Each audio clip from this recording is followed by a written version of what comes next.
পয়লা বৈশাখের উৎসবের খবর নিয়ে রমনায় আছেন আমাদের আরেক সহকর্মী শাহিদুজ্জামান সাকিব। আমরা যুক্ত হচ্ছি তার সাথে।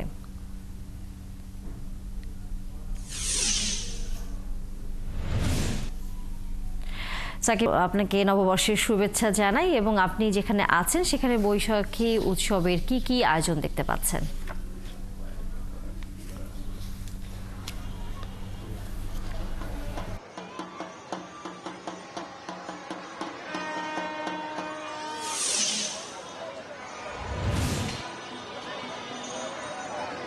নববর্ষের শুভেচ্ছা তানিয়া। আজকে তো পহেলা বৈশাখ এবং সরকারি ছুটির দিন।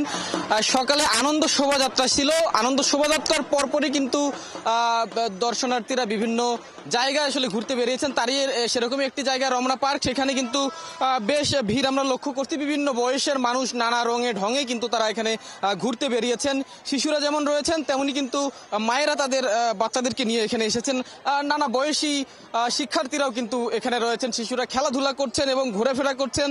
পাশেই আমরা দেখছি যে বৈশাখী মেলার আয়োজন রয়েছে, সেখানেও কেউ কেউ ঘুরছেন। এখানে শিশু কিশোররা যারা রয়েছেন তারা আনন্দ করছেন, ঘুরে বেড়াচ্ছেন।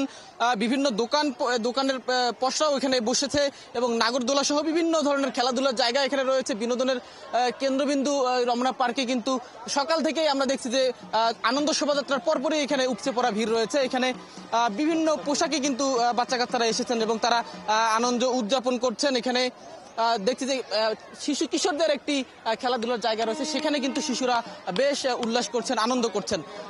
যারা ঘুরতে বেরিয়েছেন তাদের সঙ্গে আমরা একটু কথা বলবো। তারা আজ কেমন লাগছে, কোথায় কোথায় ঘুরলা সকাল থেকে?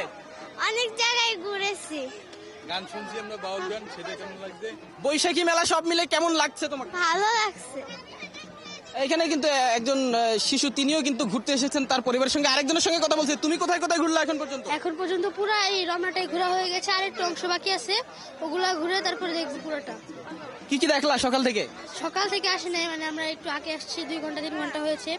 আমরা এই যে লেক দেখছি, তারপরে এখানে আসছি, আমরা আগে এখানে আসছি তো মানে এখন অনেক ভালোই লাগছে পুরোটাই। বাচ্চাদেরকে নিয়ে একজন মা এসেছেন, তার সঙ্গে একটু জানতে চাই সব মিলে কেমন উপভোগ করছেন পহেলা বৈশাখ? খুব ভালো লাগছে আজকের আয়োজন। কাদেরকে নিয়ে এসেছেন? আমার বাচ্চাদের নিয়ে আসছি আর আমার মাকে নিয়ে আসছি সাথে করে। নতুন বছরে কি প্রত্যাশা আপনার? সবার ভালো কাটুক আগামী দিনগুলো, এই কামনা। দর্শনার্থীরা কিন্তু বলছেন যে ধন্যবাদ শাহিদুজ্জামান সাকিব। নিশ্চয়ই আমরা ফিরবো আবারও পহেলা বৈশাখের উদযাপনের খবর জানবার জন্য।